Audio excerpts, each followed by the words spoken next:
Good afternoon student. हम class 8 का chapter topic पढ़ रहे थे सृंजय का। उसमें हमने आपको बताया था एक नर मादा और जो है नर गौरैया, ये दोनों थे। इसमें जब नर गौरैया और मादा गौरैया बात करते हैं तो उनमें मादा गौरैया टोपी पहनने की ज़िद करती है। फिर वो अपने घूरे पर कूड़े करकट में से जाकर वहाँ से एक रुई का पाव उन्हें मिल जाता है। उसको लेकर जो गौरैया होती है वो धुनिया के पास जाती है, आके इसे धुन कर दे दो। जो धुनिया होता है रज़ाई बनाने वाला, वो पहले कहता है कि नहीं भाई, मैं तो राजा के लिए रज़ाई बना रहा हूँ और मुझे उसके लिए रज़ाई बनानी है, मुझे तो वैसे ही सर्दी लग रही है, जा और तू तो फ्री में काम करवाने आ गई। लेकिन इस पर जो गवरिया होती है वो क्या कहती है उसे, अरे नहीं नहीं, मैं तुम्हें पूरी मजदूरी दूंगी, इसमें तू धुन के आधी रुई मुझे दे दे और आधी रुई तू ले ले। आज तक धुनियों को कभी इतनी मजदूरी मिली ही नहीं थी। उसने फटाफट क्या किया, आधी रुई धुन कर किसको दे दी, गवरिया को दे दी, और आधी जो रुई है अपने पास रख ली। इससे उत्साहित होकर, अब आगे देखिए, इससे उत्साहित गवरा और गवरिया एक कोरी के यहाँ गए। कोरी होता है कताई करने वाला, मतलब उसको रुई को कटने वाला, और कहने लगे, कोरी भैया इस धुनी रुई से सूत काट दो। कोरी की कमर झुकी हुई थी, उसने बदन पर धद्दी धद्दी हो चुका एक भूसा डाल रखा था। वह बड़ी अनिच्छा से बोला, तुम लोग यहाँ से भागते हो कि नहीं, देखते नहीं, अभी मुझे राजा जी के अचकन के लिए सूत काटने हैं, मुझे फुर्सत नहीं है मुफ्त में मल्लार गाने की।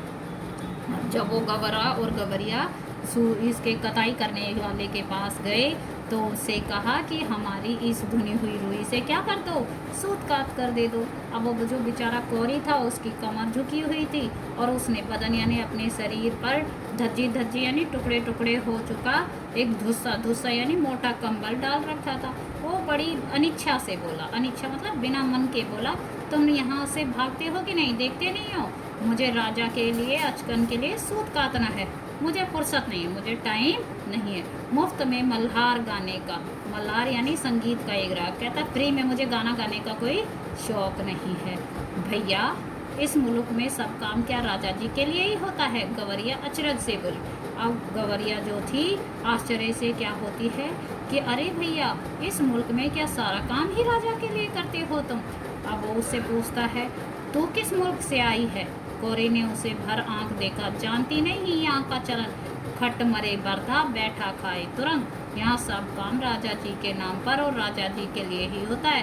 राजा जी के लगवे भगवे भी तो बहुत है, इसी से भी उनका भी काम होता है।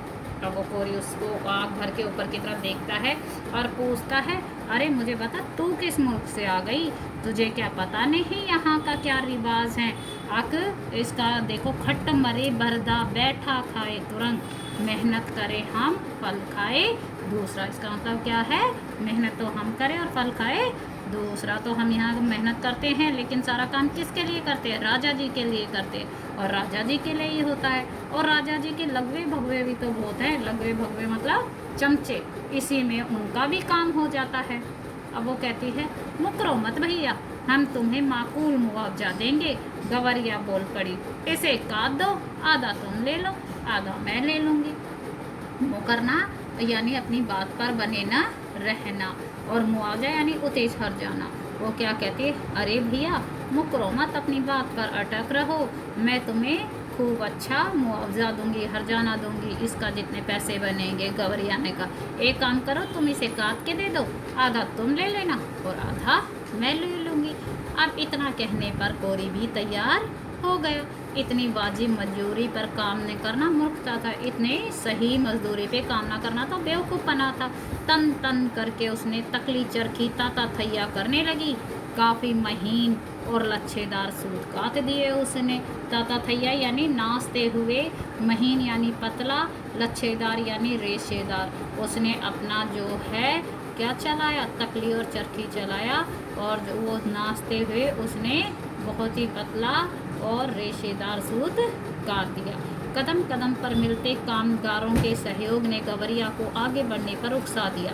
इसके बाद वे दोनों एक बुनकर के पास गए और इसरार करने लगे, बुनकर भैया इस कते सूत से कपड़ा बुन दो।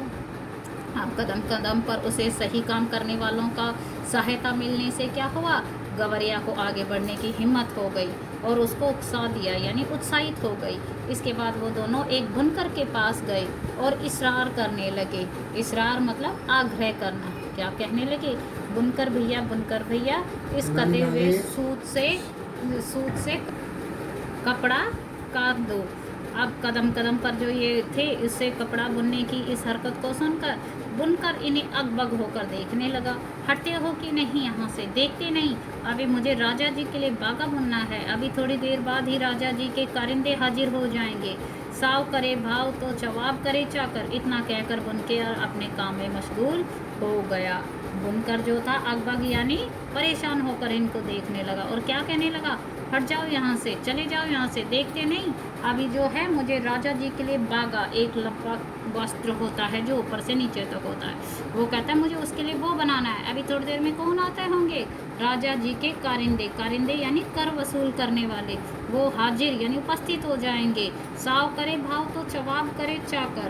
कहते हैं वो सारे आएंगे कारिंदे, वो फ्री में यहाँ से ले जाएंगे। इतना कहकर बुनकर अपने काम में मशगूल हो गया, यानी अपने काम में व्यस्त हो गया। हमें बुंदे भैया, गवरिया ने साहस संजोकर कहा, हम सेत मेत का काम नहीं करवाते। इसे बुंदे और आधा तू ले ले, आधा हम ले लेंगे। उसने कहा सेत मेत यानी हम मुफ्त। वो क्या कहती है गवरिया हिम्मत करके बटोर कर क्या कहती है, भैया एक काम कर, हम सेत मेत में काम नहीं करवाएंगे, यानी मुफ्त में काम नहीं करवाएंगे। इसको तू अगर बुन देगा तो आधा तू ले लियो और आधा हम ले लेंगे। बुनकर ने देखा कि सौदा बुरा नहीं है, वह तैयार हो गया। सूत अपनी ओर खींचकर ताना बाना पसार दिया। उसका करघा चलने लगा, ढरकी ढुलकने लगी।